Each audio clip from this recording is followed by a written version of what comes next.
another marketing podcast. We swore we were never going to do this. But here we are. Welcome to Behind the Brand, the podcast for small business owners and aspiring entrepreneurs who are ready to start strong, stand out, and stay bold. Hosted by the powerhouse marketers at Moxie Creative, we're bringing you behind the scenes as we explore what it takes to build and grow a memorable brand. Ready to get behind the brand? Let's dive in. So, you realize starting a business is effing expensive. Did they mention that in college? I mean, I didn't go, so fill me in here. Well, it doesn't matter now because you're here. Oh, okay. 16 years ago, this lady right here, Kelly Kane, started her very first advertising agency. And now we are here at Moxie Creative. And along the way, we've helped countless small business owners figure out where their money is best spent. And where they can get scrappy, where they can save. And that's what we want to talk about with you today. Hi, I'm Taylor Selno. I'm Kelly Kane. And I'm Isabella Severson. And we are here today to talk about where you can spend, where you can save, and where you need to get scrappy when you're starting a business. All right. Well, this is not professional advice or legal advice. It's just our opinions. Correct, Okay. 100%. Yes. Okay. Our opinions from working in Moxie Creative, Kelly's opinions from being an entrepreneur for almost 20 years. She's definitely learned a lot along the way. She's taught us a lot of things, and we thought that we had a lot of valuable insight to share here. One of the things that I think that we do that is really cool is when we are meeting with clients that are starting new businesses is I've been in so many meetings with you where you do sit down and you say, have you thought about this? What about this? What about that? And it's not always just from a marketing perspective. You are so willing to share some of the knowledge and insight that you've learned along the way when it comes to being an entrepreneur. And we thought, what better podcast to have in kind of our first core 4 podcast than something like this. Some agencies just, they'll propose everything because, of course, they want to work on everything for a client, and we would love to work on everything for a client, but sometimes clients' budgets don't align that way. Yeah. So, I always think about it as if it were my money, what would be, the first thing I would do? And clients ask us that. So we'll honestly do phase 1, phase 2, phase 3. If you have this much money, let's do this, or this, because they want to know what's most important. Because, money's not endless. So I think that's another reason why we... Money doesn't grow on trees? Not always. Oh. No. I haven't found just that learning tree that. yet. No.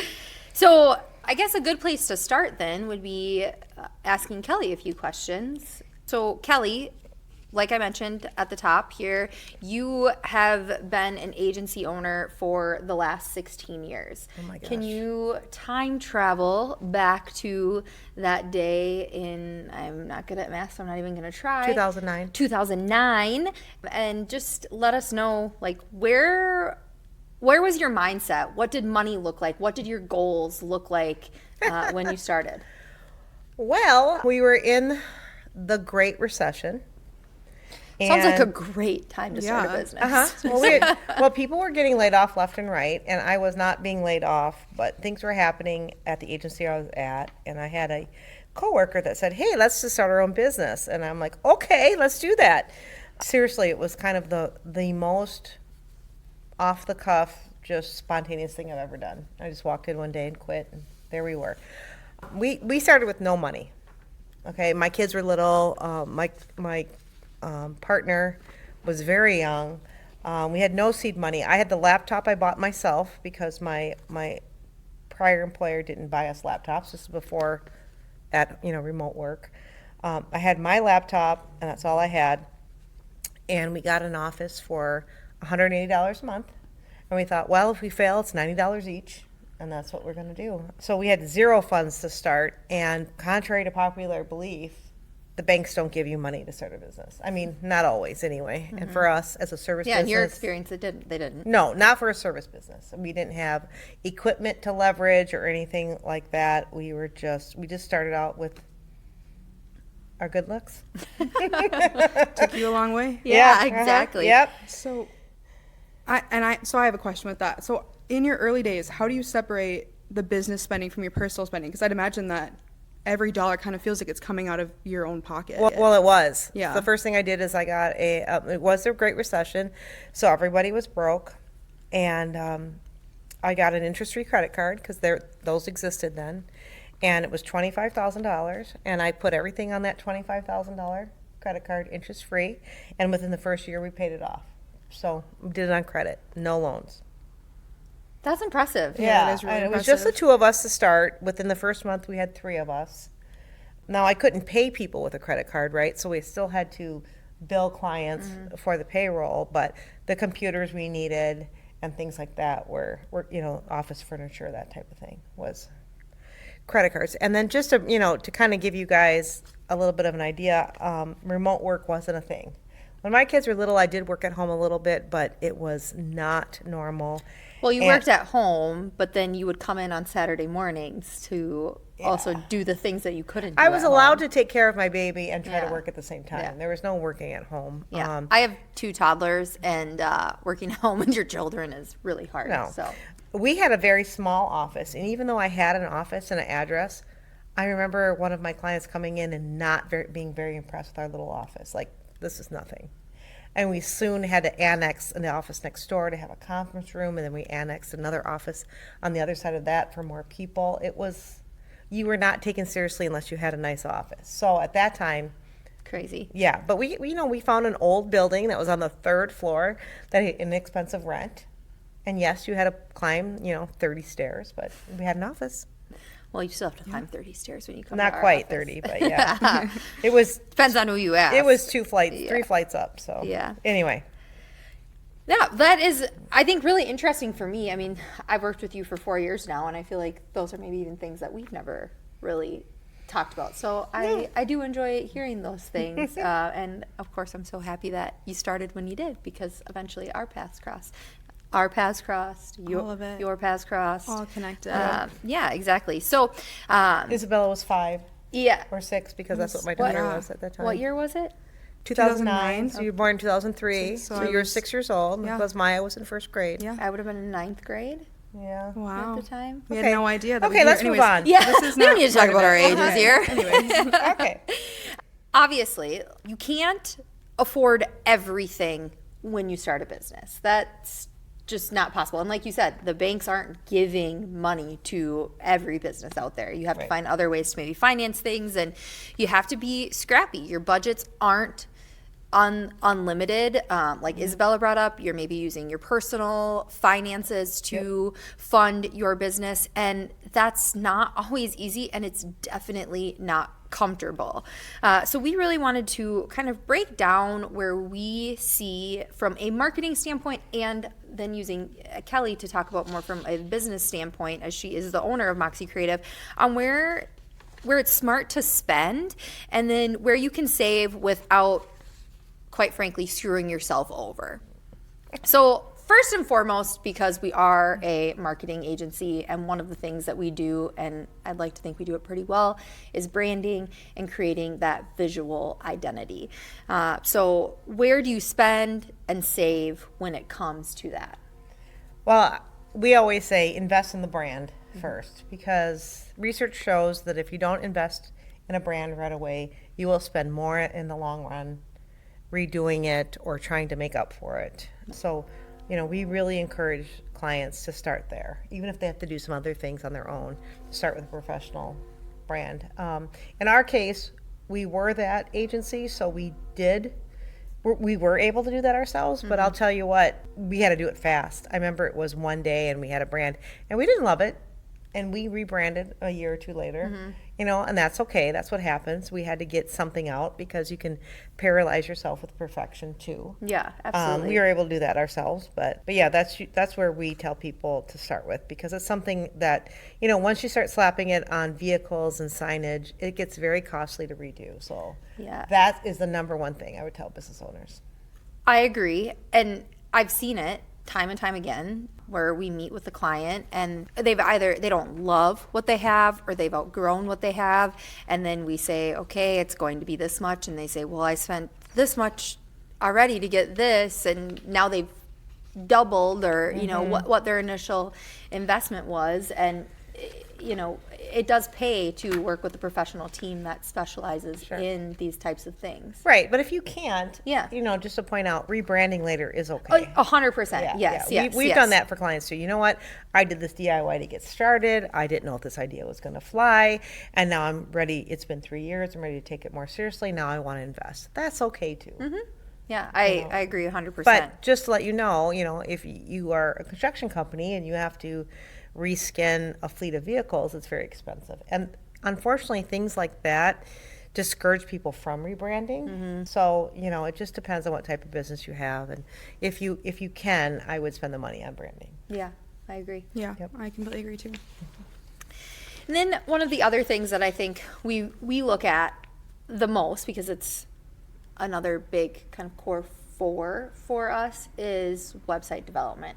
And this is the thing that I really love. I love to do websites, and I love to help new businesses start with their websites. It is a different experience than helping a business that maybe already has a website, because you are kind of starting from scratch. And in my experience, sometimes that website process is actually like the starting point of them building their website, which can be challenging. Or the business, you mean. Yeah, sorry. Right. A lot of people come to us and say they need a website, and we're like, you need a logo. Yeah, right. Yeah, you need a logo first. Right. Yeah, they don't realize the things that they're at. And there's a ton of DIY website creators out there that you can really use and do on your own, but there will come a point in time where you are going to outgrow that website. And unfortunately, a lot of those basic website platforms aren't built to grow and expand with you. So those are things that you do need to think about, because there are limitations long term. Right. I mean, what we love is when we get a referral to a new business and we can consult them from the beginning, because then we can tell them these things. I feel so bad for businesses who come to me and say, well, so-and-so told me to do this, or they told me to do that, and now I have to redo it. And they get upset that they were maybe given the wrong advice or whatever. I mean, we're all doing the best we can, and, but that happens. More than like what the website looks like, I think what I get is, well, I had this business for 2 years and I want to be the top of Google. Yeah. Well, so beyond the website design, I would call it online presence. New businesses don't know how to get an online presence. Like, we just have a new business that just launched a holding spot for their domain a week ago and said, how come I'm not coming up? Yeah. And so that's a whole nother thing. The website is the hub of your online presence, but there's many spokes off of that hub, if you think of it as a wheel, and so it's a lot of things to do, right? It's not automatic. It can take years to build. So we try to counsel clients on how to do that. Now, sometimes they don't like that advice. They don't want to do social themselves, and they don't want to pay anyone else to do social. So, Isabella, that's your specialty. So, I mean, that's your two choices, right? You do it yourself, or you pay someone to do it. Yeah. It's very important for SEO. It's very important for talking to your clients. It's free to use, but it's not the same as a personal social media page. Right. Yeah, and that's the thing with social media is, obviously, like you said, it's free to use. Getting on TikTok, Facebook, Instagram, getting on those platforms is free. But if you don't want to have someone do your social media, that's fine. But the best thing you can do is to go to someone and figure out the strategy or get help with the content, rather than just throwing things at the wall and seeing what sticks. Because ultimately, there's more than just, I think in a lot of people's head that social media is just for sales, which that is a great perk that can happen through your social media with a great strategy, with long-term consistency. But overall, organic social media is a long game, but the best part about it throughout that long game is that you're really understanding your target audience. You're understanding what kind of content resonates with them. You're connecting with them. You're figuring out what kind of language you should be using with them. You're getting that long-term vision with them. I mean, I feel like every time that we have a client where we've been doing things for them, we've been doing work with them, and then we start doing social media for them, their brand kind of expands. Like, they kind of see a new vision for it, and it really helps also I can go back and tell them, like, this is what your audience cares about. This is what they want to see. So then through that, then you can spend money on your advertising, because I would say pick organic first before advertising. Because then when you know what your audience likes, you can amplify the content that's performing well through your ads to then get the sales that you want, that you're trying to get, rather than just starting with ads right away and not really knowing what they're even caring to see, what's going to resonate with them, what's going to click. And so best thing you can do is work with someone and have them do it. But a scrappy way that you can save is to be able to do it yourself, but start with getting their help for templates, management, or a strategy. Yeah. One thing that I think we do well here, especially when we're working with our small businesses that are on tight budgets, is if they can say, this is how much I have to spend, we can figure out, okay, this is where exactly how we think that you should spend it. And they might not have the money to do a full social media management package where Isabella is coming in and shooting content and writing everything, but we can help them in 1 month. Just say, this is your strategy, this is the type of content that you should be posting, and then maybe in a few months we come back together and we look at it together, and that's part of the spend that they had that month. So sometimes I think agencies can come off with this perception that like, oh, we're so expensive and I could never afford that, I'm just starting out. You'd be surprised, right? Like everybody, people are willing to work with you. Yeah, of course. There's always an investment to things, right? Like, I'm sorry, we're not doing a website for $100, you know, right. That's not going to happen. But I mean, it's an investment in that it's worth it. Yeah, exactly. So I want to go back to something that Isabella said, organic versus paid. So those are the two types of, marketing you can do. So organic means things that grow organically. So in other words, maybe things that you can do yourself. So things that you can do yourself is your own social media posting. So not the ads, not the boosting, just the posting. That's organic social media. Going to networking meetings is organic. Introducing yourself to people is organic. Paid things are paid ads. Like back in the day, billboards, radio ads, cable ads. Nowadays, it can be those things plus, paid search, paid social ads. I mean, there's just a million things. But at the beginning, you need to kind of grow your brand organically is what we're saying. Yeah. Email marketing is a great organic way to do it. Build that email list from the get-go. Yes. Right. And I'll just say this and we'll move on to the next one. But I remember not wanting to do my own business development at the beginning because I didn't want to do it. I was a technician. I liked working on the clients. I didn't want to have to go get the clients. I didn't see myself as a salesperson. And I had someone tell me, well, you can either pay for it or do it yourself. And so if you don't want to do it yourself, imagine paying someone for it. And those are really the two choices you have in anything as a business owner. And I have also been told, outsource, do what you're best at and outsource the rest. Yeah, that's a kind of a great segue. Yes. Like, what are some things that, obviously this is going to be different for every business owner because it depends on the people that you have surrounding you. It depends on what your skill sets are. But for you, in your experience, what are some things that you have maybe outsourced versus doing on your own? Well, let's just start with accounting. Yeah. I had... We're marketers, not mathematicians. I had one time, one thing I did invest in right away was a business consultant. And she was $250 an hour. This was 16 years ago, okay? Probably costs about the same now. But someone said, how can you afford that? I'm like, how can I not? Like, I don't know what the H I'm doing. Yeah. And I remember saying, well, I'll do the accounting. I'll do the bookkeeping. And she's like, I know you can, Kelly, but should you? Yeah. And I'm like, you're right. Like, I'm walking to my car with a box of receipts, and they're flying out of my car. And I'm like, I don't know. I'm sorry, wait. You thought that you were going to do the accounting and keep track of your receipts? Yeah, I still do. I love you dearly, that was a lot but of confidence. Yeah. Your office is kind of a disaster. Exactly. So I do some of it, and I outsource the rest. Yeah. Get a lawyer. You don't think you're going to need one. You're going to need a lawyer. You're going to need an accountant. You're going to need someone to help you with benefits. I mean, could I do my own payroll? Yes. Is that the best use of my time? No. Absolutely. I am best selling a project and giving it to you guys to do. Mm-hmm. I mean, so that's the thing, is that you can do it all, but should you? And I remember that, like, oh, I think they're telling me I'm not really great at accounting. But it's just, you rely on those experts. So again, it's okay to not be great at accounting. You're not an accountant, right? Yeah. The only thing I regret is that I didn't want to learn any of it, and I had to learn some of it. like, you need to understand it. You don't need to have to do it. Yeah, You know what I absolutely. mean? And now having done it, I feel like I could explain QuickBooks to somebody. Yeah. Whereas maybe. Well, you've explained some things to me before, just Yeah, I feel like I'm a good translator where Yeah. I feel like some people in their niche aren't. It's like, could you just talk normal to me and tell me what you're talking about? Anyway, that's a whole nother thing. Okay, let's talk about equipment and tools. yeah, which we don't really need a ton.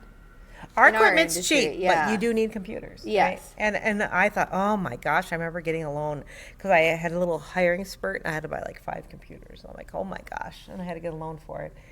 But really, after a while, it becomes under office supplies because it's not expensive. Yeah. You know, a computer for us is $2,000, and it's way better just to budget that every year if someone's going to need an upgrade. But when you start out, you got to lay out some money for computers, right? Nice for us is we don't have inventory. We don't need anything else. We're a service industry, so my investment is in talent, right? Most of our budget is payroll, and so our equipment and tools is relatively inexpensive. However, you need it to make your job more efficient, right? I mean, working on old computers delays your efficiency. It doesn't work. And, tools, I would say for us is software. We have subscriptions to. So many subscriptions. Yeah, we spend a lot on subscriptions, but it makes our job easier. 100%. Yeah. But we have to make sure you're not buying too many different things. You can kind of keep track on it. For a while there, we had some rogue employees just buying every little thing everywhere. But you have to think about it. Is it going to save you time in the long run? Not just look at the price. Yes, it costs this much, but is it going to pay you back in the long run? So I feel like I do a good job in being cheap enough, but also seeing the investment opportunity of what's going to save us time and what's worth it. And so that's kind of always the dance you're doing of, that type of thing. Yeah, I agree. One thing that you had mentioned just now was saying that our expense comes in our talent. So we just hired a new Moxie. His name is Tyler. And that was kind of a big decision for us. Like, are we going to do this, or is this Yeah, the not in the direction budget. we want to go? Nope, Yeah, nope, exactly. nope. But from experience, is obviously Tyler's not the first person that you've ever hired. When do you make that decision? Like, what is the kind of driving factor where you're like, if I don't do this, it will not be beneficial for our team, our clients, and if I do this, it will be. So I do a lot of things on the intuition, which, you call it intuition, call it your gut, whatever. Yeah, pretty sure it was one day, hey, I think I want to hire Tyler, and 2 weeks later he Yeah, was hired. Yeah, I drunk texted Mo and said, if I hire anyone, not saying I would, but it would be Tyler. I had my previous mentor was always like, he wanted the work before he hired anyone. And I get that because he didn't want to take anyone away from another job and not be able to sustain them. But what ended up happening is then we never hired anyone and we just worked overtime. Now that was 30 years ago, and overtime's not cool anymore. And we have families, and it's a big value of ours is to have work-life balance. And so I think two things happened. Once we got a lot of inquiries in January, which pretty sure none of those are going to work out. So that's, fine. That happens. And then 2, Mo tells me he's going on a 2-week vacation. And I'm like, what? What are we going to do for And 2 so weeks? when you cannot let an employee take time off for a vacation, Yeah. it's time to hire. And so it was just a feeling, like I thought, this is going to be a big year. I can feel it. And Mo deserves a vacation. Now, did he get a vacation without work? No. He had to finish his work from the week before. He told me he didn't mind. And he did a little bit here and there. But, we got Tyler in, and it'll just get easier from there. So that, to me, that's just, if I'm, and it's also the kind of the stress level I felt of everybody. Yeah. Of account managers trying to get things scheduled, of us trying to get work done, and, I remember it was Michael's face one day, and I'm like, this isn't cool. Yeah. I guess. And we for love me, you. Like, I just have to say, I'm sure you can say the same thing. Like, I just love you for that. Like, I love you for being like, yeah, this actually might not be in our budget. We're, you and I are having side conversations like, we're going to have to sell more. Right. But at the end of the day, like, especially for me, from an account manager standpoint, like, if our designers are starting to feel like, what the is going on, that doesn't feel good to me. And then that comes back to us, right? As people running the accounts and working with our clients. So like, I just want to say, like, I love you for that. Just being like, if they can't have a vacation, if Michael's face says like, oh I'm God, burnt what's out. going on? Yeah. And just, yeah. you know, being like, well, we'll make it work. Yeah. Well, that's the thing is like, no, it wasn't in the plan that I did in October. Yeah. But now this is the plan. I mean, Yeah. you have to be able to adapt, right? And a budget is a budget, but you have to, you know, you kind of have to adapt. And what do we need to meet the new budget? But it has to be and I kind of like was checking my thinking, like, what do you think? What do you think? Do you think it's a good idea? Because I'm not, you know, like I'm kind of feeling it. Are you guys feeling it? Because, you know, I don't want to waste money, obviously. But I want people to be able to take a vacation. Yeah. I know I do. I want to take a vacation. Yeah. You want to take a vacation? Oh, people can't get sick. Brittany can't have a baby. That's a problem. Yeah, You know, right. I mean, it's Yeah, just, that doesn't, exactly. that's not cool. Yeah. And to me, you know, I remember telling Isabel this, like, I want happy clients, but I need happy employees too. Exactly. And being pressured like that as a creative person backfires. Yes. 100%. Yeah. We are not creative when we're stressed out like that. Yeah. Yeah. And I think, you know, I'm not sure that Taylor's taking a ton off anyone's plate yet. Tyler or Taylor? What did I say? You said kind of both. Exactly, that's what I meant. Tyler.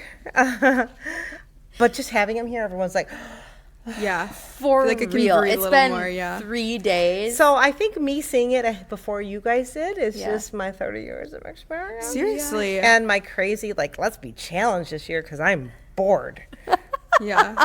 Let's get Oh. Let's get going. something. Okay, anyway, yeah. Yeah. I just, you know, I can't explain it like a lot of But things. just sometimes, come as to a me. business owner, it is your gut instinct, right? It's your Yeah. intuition. Yeah. It's what feels right for you and your team, and you have to lean into that. Well, I've had other entrepreneur friends who said, you know, they had business partners that said like they can manage a checkbook, but if you never take a risk, you never grow.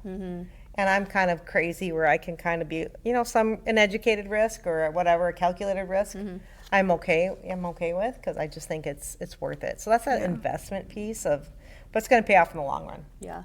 So, For sure. okay, we should move on. Yeah, so one of the last thing that I kind of want to touch on, and we talked about it at the beginning when you were saying, okay, you know, you paid $180 for an office space. I feel like a lot of people that are starting businesses now, and we have a ton of clients too that are, you know, they're operating out of their homes, and sometimes they're like, oh, you guys have an office space, because we do, and we're here 3 days a week. You know, Isabella, you actually live in Minneapolis half the time. Technically. Yeah, half the time. Not as much anymore, Yeah. really. Yeah, because we pull you here too I much. think I'm in Minneapolis 2 days this month. But, you know, remote work is all the rage. I personally love having a hybrid schedule, but what would you say to someone that's maybe contemplating, I guess, paying for rent or an office space versus maybe not doing that? I think it really depends on your business. So, like, you know, like I said, in 2009, we had an office, but it wasn't impressive. I mean, I remember decorating the crap out of that office to make it impressive. So things change. I think if you're a consultant type of person and you could travel to someone else's, you know, place of business, I think it can totally work that you're working totally remote. I think that's fine. Our decision was we've always had an office, and then during the pandemic, we went to hybrid. Yeah. So we work Mondays at home. Fridays, we only work a half a day, and we work those at home mostly. Is it hard sometimes for me to think I'm paying this much for an office and you guys are never here? Yeah, I mean, sometimes. But then I feel like it's so important for us to be together 3 days a week. It totally is. And I Yeah. think it is important I do think there's some legitimacy in that, and I might be old fashioned, that clients love that we have a place to meet. And they are impressed by I feel like our office is a marketing tool. Yeah. Well, I mean, we even have a client who has said it to us repeatedly that they worked with a team before moving everything over to us, and they were fully remote, and he felt like it just wasn't really working for them because they could get a hold of people but through like Zoom meetings, and he loves being able to just like come here and actually speak to us and talk to us. So absolutely it makes a huge Yeah, we can meet difference. them at Caribou, but Yeah, it's not but the it's not same the same, thing. yeah. No, and so I'm a little old fashioned that Yeah. way, but I think it is, and you know, it is. Yeah. Yeah, but some employees do come 5 days a week, Yeah. and some don't, and I think that never bothered me because I always worked like that. Like I always balanced my home life with my work life, even, you know, before, you know, 30 years ago before that, because that's just the kind of job I had. So I never questioned that. Like, you have to be here to work. I've had people here that don't work, and I have people at home that work a lot. I mean, so that, I don't care about that. You know, again, it's about having, you know, happy employees, and you have to meet employees where they're at, and it has to work in their lifestyle. Yeah. I will just say this, like, this winter has been like the sickest season for my children, and there have been like a couple weeks really where I've been. We didn't see you. Yeah. And it sucks. Like, I hate it. I mean, I live, aside from you when you're in Minneapolis, and I guess maybe Tyler now too, but I live the farthest away. You know, when I drop off my kids, it's an hour commute for me. And some people might be like, holy shit, but like the traffic that I hit is a tractor. So it's like, whatever, it doesn't matter. A deer. Yeah. But I like get so excited when I get to come into the office. And I think as creatives, we do better work when we can have that time together. And also so many things get like lost in translation. Yeah. Especially in our world where like if I can just run to Britt's office, if I can go knock on Michael's door, even though sometimes it drives him insane, I think it does help with the flow. So again, to your point, like it does depend on the business that you're in, but for us, I think this works out really well. Right, and we're lucky enough to be in a community that the rent isn't expensive. Yeah. We're not in downtown Chicago or downtown Minneapolis. So hybrid really has worked for us, and I am thankful for the pandemic and the fact that we can Zoom. I mean, I Zoom with clients just across town. They appreciate that. And it's made this remote work okay. And so, I mean, I'm appreciative of that. So I would say office or not depends on your business, but I do think working at home is not for everybody or every business. So a co-working space is a great opportunity. Yeah, Or there's quite a if you- few in our area. Right? Or if you could share a space with another business that you have complementary services with or whatever. I just think it does add a little bit of legitimacy. Yeah, I agree. Yeah, absolutely. Well, as much as I love talking with you guys, it is 12:52, and we have some clients coming in at 1 o'clock, so we should maybe wrap this puppy up, yeah. land this plane. Okay. So clearly, you guys can see that, you know, starting a business doesn't mean spending recklessly. The key is knowing what's a smart investment versus maybe what can wait. And really working with the right people. If it's marketing, you know, working with marketing consultants, agencies can help. Finding your accountant, your lawyer, like those things that you mentioned might be really helpful, because in the beginning, every dollar does matter. Some things will cost you more in the long run if you decide to take the cheap way out. I mean, I think overall, I would recommend people consulting the experts before you decide to do something. Yeah. Because I do think a lot of people are given the wrong advice. Yeah. Shout out to the Small Business Development Center. Yes, I was in going to St. say the same Cloud. thing. Yeah. You know, it's a free service. We're lucky enough to have those folks at St. Cloud State. There's small development centers throughout Minnesota. Yeah. You know, ask for help. Get some help. Don't be afraid to ask for help. Yeah, that's definitely the biggest takeaway. And sometimes new businesses come to us first, and we try to direct them the right way. Yeah. Because we're one little piece of the pie. 100%. Yeah. Right. And that's the thing, I mean, people will come to us sometimes and you'll be like someone came to you for advertising, you were like, hey, maybe just join a networking group and don't do the advertising. Like, when you come to us, it's not just we're going to make you spend Sometimes money. we turn away clients. You know? Yeah, right. Because Yeah. we don't want you to waste money. Yeah, that's one thing we don't want to do. Yeah. Don't mortgage your house to hire us, please. Yeah, please do not do that. So, with that said, we're going to leave you with a little bit of a challenge. If you are thinking about starting a business, or you are on the very early stages of starting your business, we want you to take a moment and write down some of your goals. What are some things that you want your business to accomplish? And it's okay to start small. Maybe you write down your 6-month goals, and then you write down your 5-year, 10-year goals. Really outline the steps that you need to take to get there, and hopefully you'll be able to identify those areas where you need to invest right now, where you need to invest down the road, and maybe those areas where you need to just get a little bit scrappy. You got it. See you next time. Awesome. Bye. Thank you. Thanks for tuning in to this week's episode of Behind the Brand. If you like this episode, share it with a friend. If you didn't, share it with an enemy, and make sure to leave us a 5-star review. To stay connected, follow us. Links to our socials are in the show notes below.